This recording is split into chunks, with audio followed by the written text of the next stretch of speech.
kita ada kantor pusat di Jakarta, di Panglima Polim. Jadi 7 RV selalu laporan ke Panglima Polim ke Den Haag, kantor kita yang ini.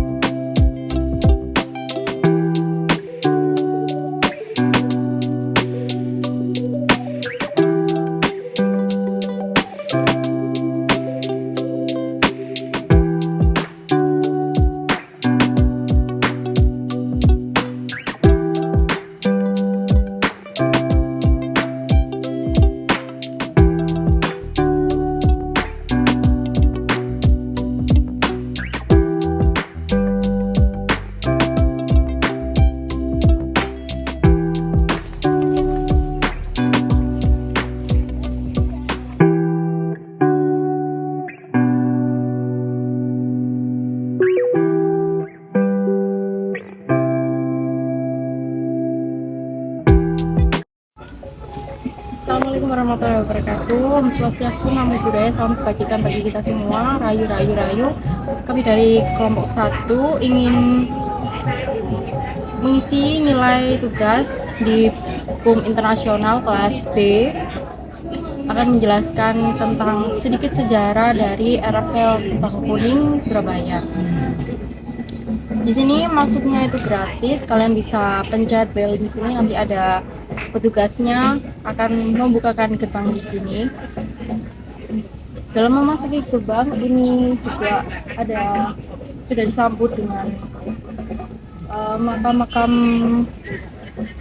pahlawan perang yang dominan itu Kristen, Hindu, sama Katolik. Ada juga makam Islamnya, tapi hanya sedikit karena sebagian besar itu diisi dengan mayoritas Kristen, Katolik, dan Hindu.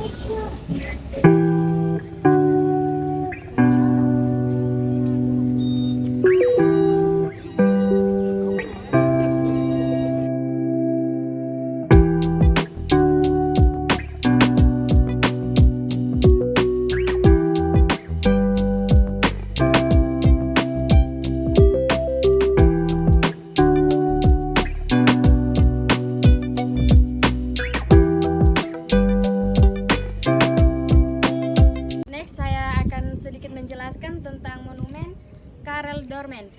Monumen Karel Doorman dirancang oleh arsitek W.J.G. Zedek. Monumen ini diresmikan pada tanggal 7 Mei 1954. Plakat yang berada di tengah-tengah ini monumen menggambarkan wajah dari Laksamana, Muda Angkatan Laut KWF Doorman, lengkap dengan kalimat legendaris, "Saya akan menyerah, ikuti saya."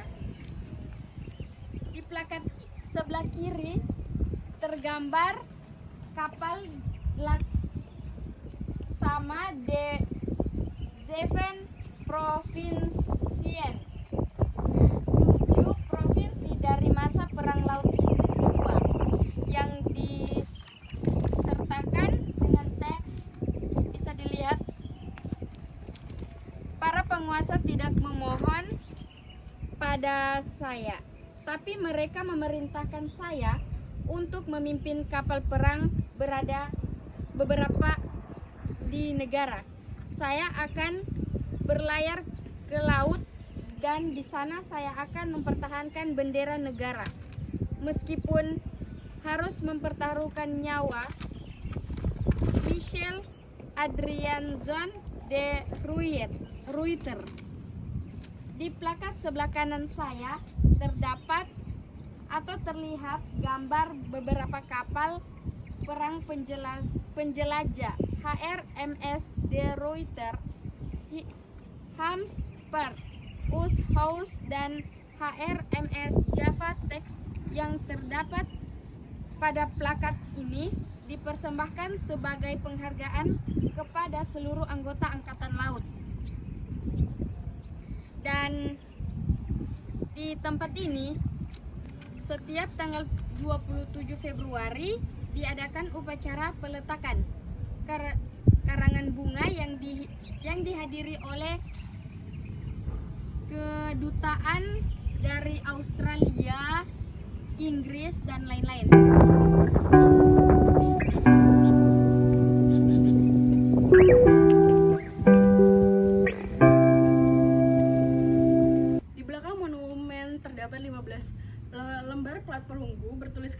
915 prajurit Angkatan Laut Kerajaan Belanda yang kehilangan nyawanya pada saat pertempuran di Laut Jawa tersebut. Mereka tidak memiliki makam karena jasad mereka masih terdapat di dalam laut. Nama-nama mereka dapat ditemukan di buku peringatan nomor 38 dan nomor 39 milik dari Yayasan Makam Kehormatan Belanda.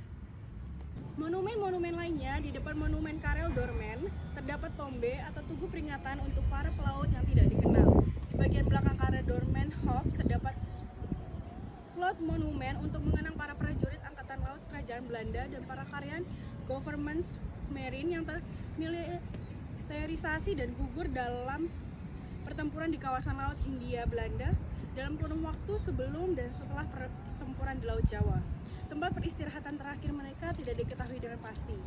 Di RFL Kembang Kuning terdapat juga beberapa monumen untuk penghormatan kepada mereka yang gugur demi membela negara, tetapi tidak dimakamkan di salah satu RFL yang ada di Pulau Jawa.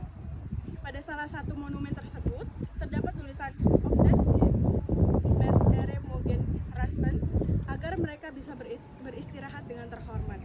Di sebelah kirinya dan Forrecht and Vrede untuk keadilan dan perdamaian di sebelah kanannya.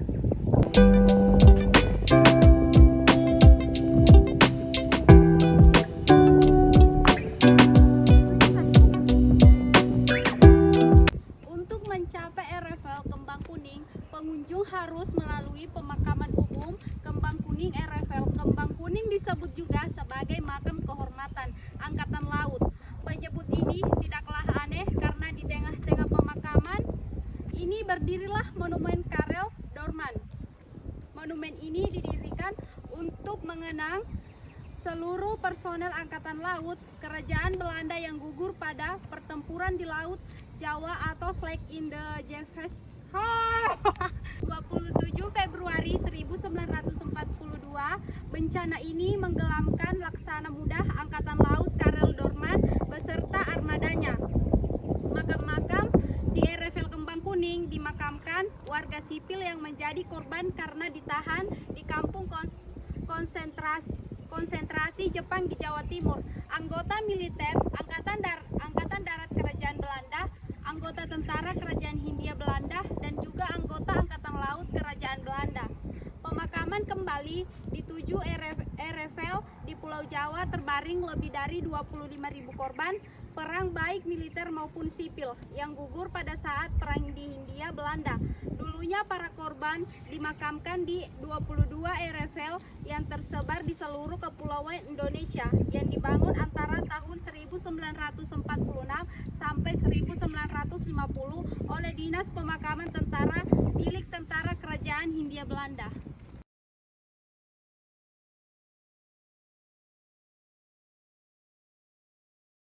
Saya Gilang Ramadan dengan NIM 131B1000131. Di sini saya akan menjelaskan tentang sejarah Evril Kembang Kuning. Sejarah rancangan Evril harus disesuaikan dengan batas tanah yang ada di sebelah utara dengan pemakaman umum dan di sebelah selatan dengan kebun tanaman milik penduduk kampung. Di sebelah timur tanahnya menurun bertingkat dan juga berbatasan dengan kebun penduduk. Di sebelah barat barulah orang bisa mendapatkan pemandangan yang terbuka. Karena keadaan tanahnya seperti itu, maka dibuatlah dua jalan setapak utama yang membentuk sebuah salib Latin dengan poros di bagian timur barat sebagai poros utamanya dan poros di bagian utara selatan sebagai salib yang melintang. Dan monumen Karel Doorman terletak di tengah-tengahnya.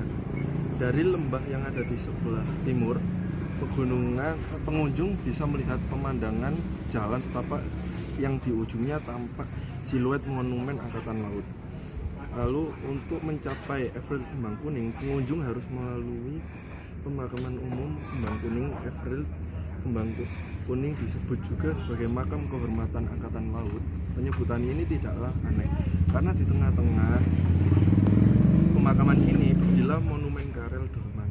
Monumen ini didirikan untuk mengenang seluruh personel Angkatan Laut Kerajaan Belanda yang gugur pada pertempuran di Laut Jawa 27 Februari 1942. Bencana ini menenggelamkan Laksamana Muda Angkatan Laut Karel Doorman beserta armadanya. Makam-makam di Evril Kembang Kuning ini dimakamkan memakamkan warga sipil yang menjadi korban karena ditahan di kamp konsentrasi Jepang di Jawa Timur. Anggota militer Angkatan Darat Kerajaan Belanda, anggota tentara Kerajaan Hindia Belanda, dan juga anggota Angkatan Laut Kerajaan Belanda. Pemakaman kembali di 7 Everett di Pulau Jawa terbaring lebih 25.000 korban perang baik militer maupun sipil yang gugur pada saat perang di Hindia Belanda. Dulunya para korban dimakamkan di dua Everett yang tersebar di seluruh kepulauan Indonesia yang dibangun antara 1946 sampai 1950 oleh Dinas Pemakaman Tentara milik Tentara Kerajaan Hindia Belanda. Atas permohonan pemerintahan Indonesia setelah penyerahan kedaulatan di tahun 60-an, kedua-dua Everett dikumpulkan di Pulau Jawa saja. Everett Kembang Kuning dilaksanakan juga pemakaman kembali kerangka jenazah pada korban berasal dari Tarakan 1964, Kupang 1966, Ambon 1967, Balikpapan 1966, Makassar 1968, dan Papua Nugini 1974. Di Everett Kembang Kuning dimakamkan lebih dari 5.000 korban. Monumen Karel Dorman dirancang oleh arsitek WJG Zedik. Monumen ini diresmikan pada tanggal 7 Mei 1954. Plakat yang tersedia di tengah-tengah monumen menggambarkan wajah Laksamana Muda Angkatan Laut KWFM Dorman lengkap dengan kalimat legendarisnya, "Saya akan menyerang, ikuti saya." Assalamualaikum warahmatullahi wabarakatuh. Om Swastiastu, Namo Buddhaya, salam kebajikan bagi kita semua, rahayu. Itu tadi sedikit cerita sejarah dari kelompok kami. Terima kasih telah menonton. Mohon maaf apabila ada salah kata atau salah perbuatan yang disengaja maupun tidak disengaja. Kami dari kelompok 1. Sekian. Wassalamualaikum warahmatullahi wabarakatuh.